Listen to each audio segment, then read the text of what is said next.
అండి. Hi ma'am. Telangana films Gaddar awards చూసారా? చూసాం, నిన్ననే ఎట్లా అనిపించింది? బాగానే ఉంది. 10 years ముందు ఎన్టీఆర్ అవార్డ్స్ అని చెప్పి ఇస్తుంది. ఇప్పుడు 10 years తర్వాత కూడా అందే ఫిల్మ్ ఇండస్ట్రీని ప్రోత్సహించడం కూడా ఇప్పుడు మళ్ళీ బాగానే అనిపిస్తుంది. ఇప్పుడున్న సీఎం కూడా కొంచెం ఆలోచన చేసి కూడా చేస్తున్నాడు.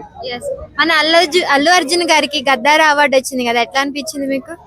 టాప్ ఉన్న వాళ్ళని సెలెక్షన్ చేయడము వాళ్ళకి బాగా ఇష్టము. అందులో ఏంటంటే ఆయన పర్ఫార్మెన్స్ పుష్ప కన్నా పుష్ప 2లో మరింత పెరగడము.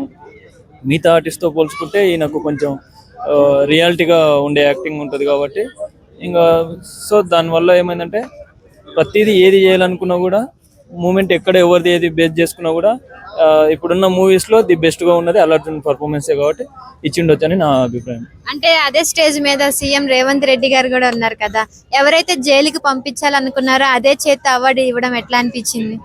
అందుకే అన్నాడుగా మేడం, తగ్గేదిలే అనేది ఎక్కడంటే ఎక్కడైతే పోట్టుకున్నామో అక్కడనే సంపాదించుకోవడము అల్లు అర్జున్ ఒక స్టైల్, దాన్ని నిలబెట్టుకున్నాం అని చెప్పి మేము సంతోషపడుతున్నాం.